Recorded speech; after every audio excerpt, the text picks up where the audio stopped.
Oke, halo para warrior film, kembali lagi bersama gue Hans. Kali ini gue bakal bahas film yang menarik banget, yaitu film yang muncul dari Korea Utara. Kan pasti udah nggak asing lagi dengan nama produsernya. Yap, produsernya di sini adalah Kim Jong Il. Penasaran seperti apa? Tunggu setelah trailer gue ya.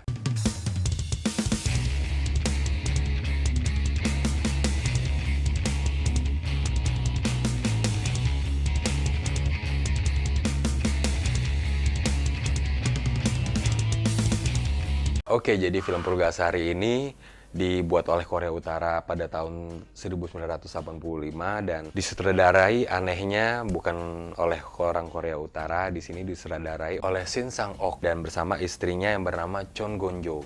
Jadi mereka berdua ini diculik dari Korea Selatan dan dibawa paksa ke Korea Utara untuk membuat beberapa film.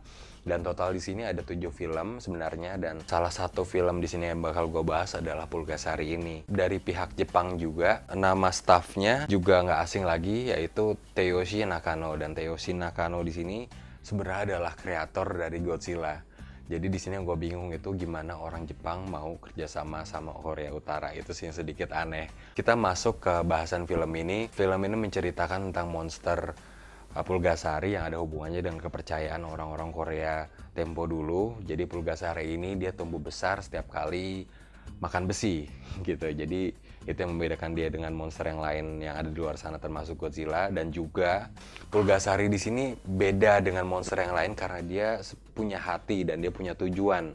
Kalau monster lainnya atau Godzilla itu lebih ke aimlessly aggressive to anyone. Kalau Pulgasari ini dia lebih ada kaum yang dia bela. Jadi dia hampir nggak pernah nyerang rakyat jelata atau rakyat biasa. Dia hanya menyerang orang-orang dari kerajaan dan siapapun yang mengancam hidupnya atau melukai dirinya gitu.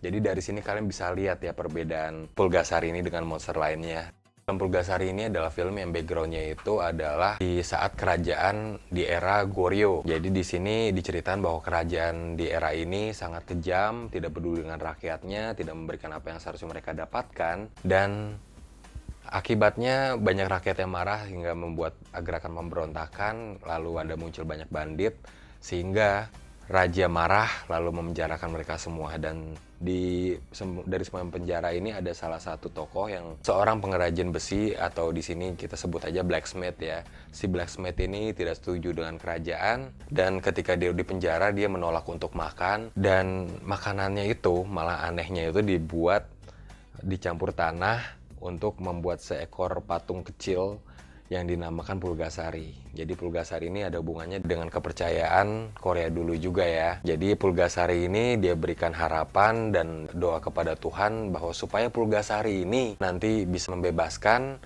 rakyat-rakyat dari penderitaan dan penindasan oleh kaum kerajaan. Dan di suatu malam ketika blacksmith ini mati, darahnya tidak sengaja mengenai Pulgasari ini sehingga Pulgasari ini hidup menjadi monster kecil yang menurut gue masih lucu, imut-imut sih. Sampai di anak-anak masih imut-imut gitu. Dan Pulgasari ini tumbuh dengan cepat sekali. Ketika dia makan besi, dia tumbuhnya cepat banget, melebihi pertumbuhan orang normal. Dan ketika dia dewasa, dia juga sempat berapa kali turun ke lapangan di depan mimpin orang-orang ikut perang gitu. Jadi ada beberapa scene yang sedikit lucu sih. Cuman di sini intinya gue suka dengan karakter monster di sini, dimana dia punya ciri khas yang berbeda dengan yang lain.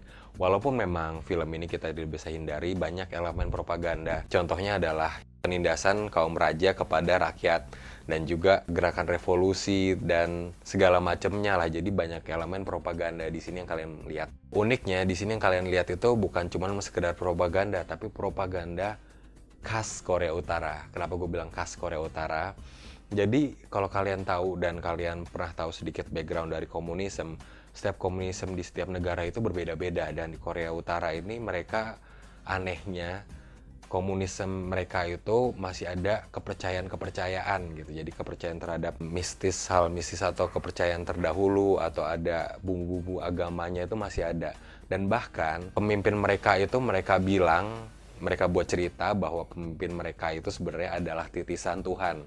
Mungkin supaya rakyatnya nggak berani ngelawan, jadi dibuat cerita seolah-olah kalau pemimpin mereka itu adalah titisan dari Tuhan. Itu sih menurut gue yang kalian bakal lihat di sini itu adalah propaganda khusus Korea Utara. Oke, selanjutnya lagi yang gue pengen bahas di sini adalah special effect-nya ya.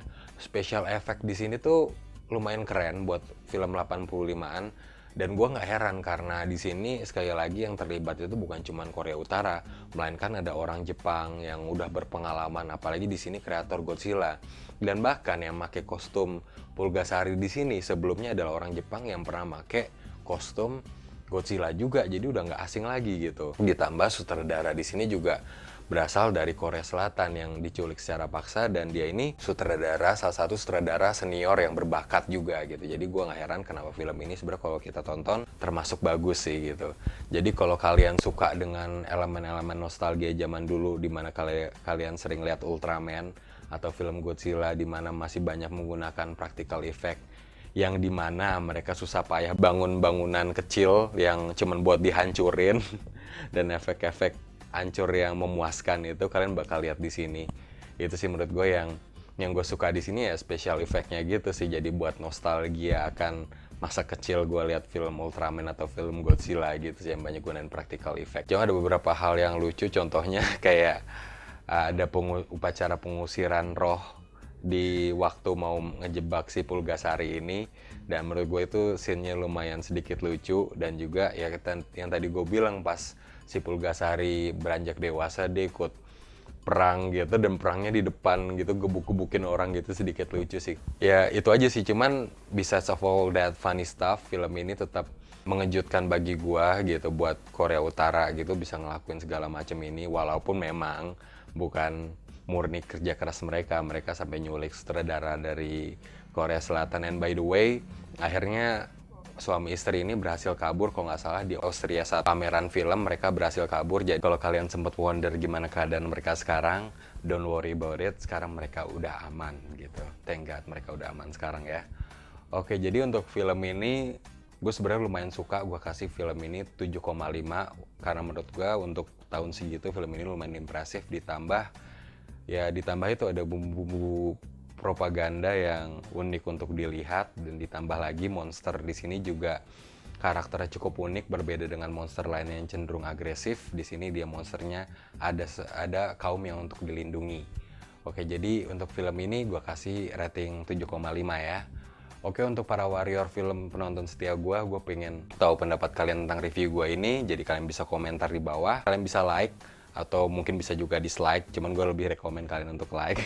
Jadi sekian aja, gue Hans, gue cabut dulu ya. Oke, sampai ketemu di acara review gue selanjutnya. Bye.